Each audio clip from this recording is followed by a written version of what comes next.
जय हिंद साथियों, स्वागत है आपका self study classes YouTube channel और दोस्तों ऐप में।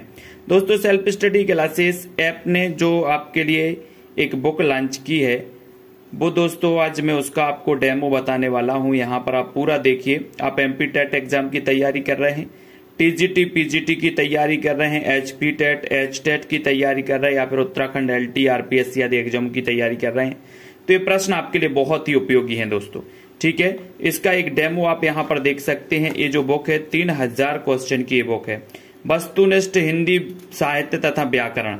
ठीक है, इसमें आप देख सकते हैं दोस्तों, सबसे पहले तो इसकी आप विषय सूची देख लीजिए। इसमें आपको क्या क्या मिलने वाला है। हिंदी भाषा, देवनागरी लिपि, हिंदी साहित्य, लेखन के स्रोत, आदिकाल, भक्तिकाल, रीतिकाल, भारतेंदु युग, द्विवेदी युग, छायावाद, प्रगतिवाद, प्रयोगवाद, नई कविता, नाटक, निबंध, कहानी, उपन्यास, एकांकी, जीवनी, आत्मकथा, संस्मरण, रेखा चित्र, रिपोर्ट, ताज, यात्रा, वृत्तांत, इससे संबंधित क्वेश्चन मिलेंगे।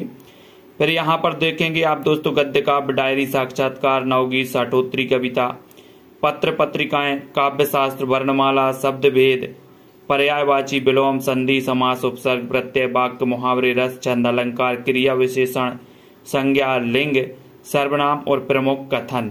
ये दोस्तों आपकी विषय सूची, यानी कि इसमें आपको एक क्वेश्चन मिलने वाले हैं। अब यहाँ पर सबसे पहले टॉपिक है हिंदी भाषा का। इसमें आप एक क्वेश्चन देख सकते हैं, भाषा शब्द की उत्पत्ति किस धातु से हुई, ब्रज भाषा का विकास किस अपभ्रंश से हुआ, मुंडा भाषा परिवार का क्षेत्र कौन सा है, खड़ी बोली हिंदी का अन्य नाम क्या है। ये क्वेश्चन आया हुआ था, है ना। ब्रज बोली अन्य किस नाम से जानी जाती है, टकसाली भाषा किसे कहते हैं, उर्दू भाषा की लिपि क्या है। ठीक है, यहाँ पर आ गए तो यहाँ पर संविधान के अनुच्छेद 351 में किस विषय का वर्णन है। ठीक है, आधुनिक भारतीय भाषाओं का विकास किस भाषा से हुआ है। ठीक है, मगही किस प्रदेश में बोली जाती है, अंग्रेजी भाषा की लिपि क्या है, स्वरसेन या ब्रज से कौन सी भाषा विकसित होती है। उसके बाद और भी हिंदी भाषा से संबंधित यहाँ देखो, ईरखा को खड़ी बोली में क्या कहते हैं। ठीक है, यहाँ पर देखें भाषा की अभिव्यक्ति के कितने रूप होते हैं, संविधान की 8वीं अनुसूची में कौन सी भाषा शामिल नहीं है, ये भी पूछा गया। हिंदवी शब्द का सबसे पहले प्रयोग किसने किया, ये भी क्वेश्चन पिछली बार आया था हिंदवी शब्द का। ठीक है, उसके बाद यहाँ पर देखें मगही, भारत में हिंदी भाषा को आप किस भाषा परिवार में रहेंगे। ठीक है, यहाँ पर आते हैं वर्तमान हिंदी का प्रचलित रूप क्या है, दिल्ली मेरठ के आसपास बोले जाने वाली भाषा कौन सी है। ठीक है, और भी यहाँ पर आपको हिंदी भाषा से रिलेटेड संदेश राशक, यहाँ पर आ गया प्राकृत पेंगलम, यहाँ पर पार्श्वनाथ चरित की रचनाकार कौन है, जड़दत्त संहिताएं, सुकुमाल चरयू, यानी कि दोस्तों अपभ्रंश से संबंधित जो रचना है उनसे संबंधित भी क्वेश्चन है। हिस्टोरिकल ग्रामर ऑफ अपभ्रंश के लेखक कौन है। ठीक है, कोंकणी भाषा का विकास किससे हुआ, अपभ्रंश कोड़ाड़ा भाषा किसने कहा। तो ये आपका हिंदी भाषा से रिलेटेड है पूरा का पूरा, यहाँ पर देख सकते हैं। ये फिर उत्तरमाला यहाँ पर दी है, ये उत्तरमाला देखें। ठीक है, फिर आता है यहाँ पर चैप्टर देवनागरी लिपि का। देवनागरी लिपि पे यहाँ पर देखेंगे तो प्राचीन नागरी लिपि का विकास कैसे हुआ, भारत में लिपि की प्राचीनता का सबसे पुष्ट प्रमाण मिलता है तो कहाँ किस सभ्यता से मिलता है, कहाँ से मिलता है। ठीक है, फिर उसके बाद ध्वनि के अनुरूप संकेतों की दृष्टि से सर्वश्रेष्ठ लिपि कौन सी है। ठीक है, सावरकर बंधुओं की 12 खड़ी का प्रयोग किस समाचार पत्र में होता था, ये आ गया। उसके बाद यहाँ पर आते हैं देवनागरी दुनिया की सर्वाधिक वैज्ञानिक लिपि, ये कथन किसका है। ठीक है, देवनागर पत्र का संपादक कौन था। और उसके बाद आते हैं यहाँ पर दोस्तों देवनागरी के बारे में बहुत सारे ऐसे प्रश्न हैं। यहाँ पर देखें किस विद्वान ने देवनागरी लिपि के स्थान पर रोमन लिपि स्वीकार करने का सुझाव दिया था, पंजाबी की लिपि क्या है, कोंकणी भाषा की लिपि क्या है। ठीक है, ये आपकी दोस्तों देवनागरी लिपि से संबंधित क्वेश्चन है।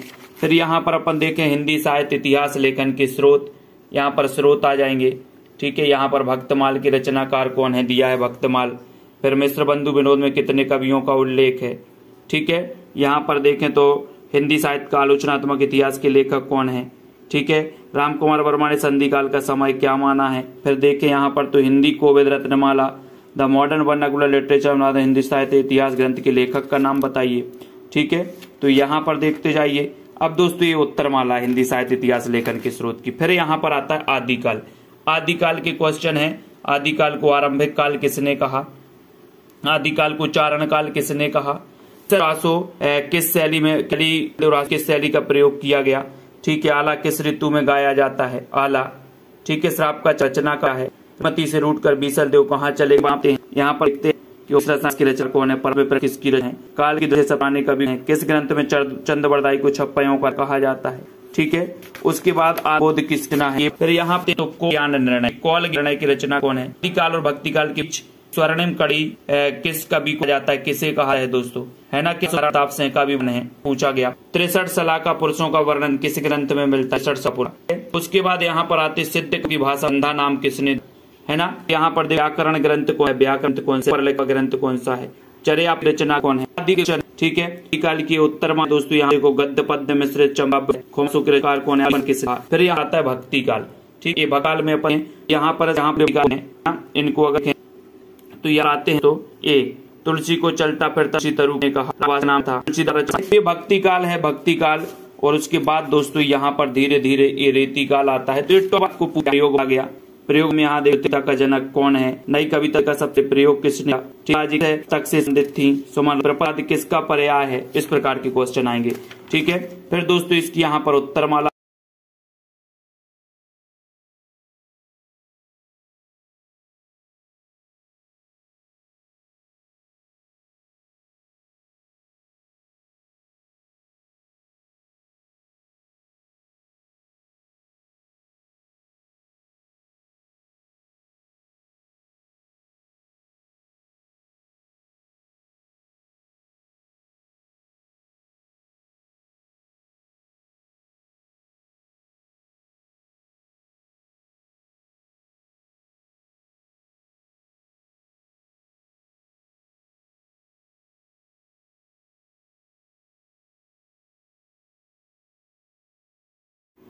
इस प्रकार से आप देखें रूपक के कितने भेद है नाटक में यहाँ पर देखें नहुस नाटक के रचयिता कौन है, भाषा हनुमान नाटक के प्रणेता कौन है, हिंदी का प्रथम अभिनीत नाटक कौन सा है। यहाँ पर आया तो यहाँ पर वह कथांश जिसे रंगमंच के कुछ चुने हुए पात्र ही सुन सके उसे क्या कहते हैं। कथा विन्यास के कितने आधार होते हैं, लोकवृत्ति की दृष्टि से कथानक का कौन सा प्रकार नहीं है ना, नाटक को पंचम वेद की मान्यता किसने दी है। इस प्रकार के क्वेश्चन है। आह वेदना मिली विदाई गीत किस नाटक में दोस्तों ये पंक्ति है, ताप्ता संवरण की रचयिता कौन है। तो ये नाटक से संबंधित है। फिर यहाँ पर ये निबंध आ गया। निबंध में देखें रामचंद्र शुक्ल ने हिंदी का प्रथम निबंधकार माना है। ठलुआ क्लब निबंध किसका है, अमीर राधे गरीब राधे, राम का मुकुट भींग रहा है, आत्मने पद, प्रगति और परंपरा, चीड़ों पर चांदनी, ये निबंध किसका है। उसके बाद राम जी की चीटी, राम जी का शेर। ठीक है, कहानी की बात करें तो जयशंकर प्रसाद की कहानी दोस्तों प्रथम ये पूरी दुखबा में कासे कहूं मोरी सजनी, ये कहानी हो गए। ठीक है, उसके बाद यहाँ पर उपन्यास देखो, उपन्यास को मराठी में क्या कहते हैं, ठेठ हिंदी का ठाठ उपन्यास किसका है, ये आ गए। एकांकी में देखो, एकांकी तो पूरा क्रमबद्ध है दोस्तों।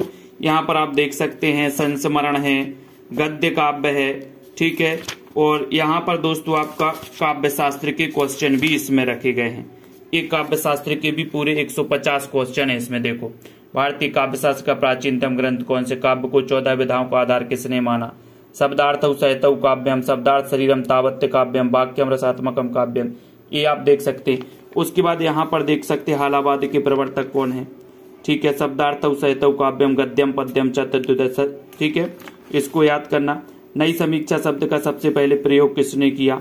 ठीक है, यहाँ पर काव्य में त्रासदी, ये भी अपन को करना है। उसके बाद यहाँ पर आते हैं, यहाँ पर देखते हैं काव्य आत्माभिव्यक्ति है, कथन किसका है।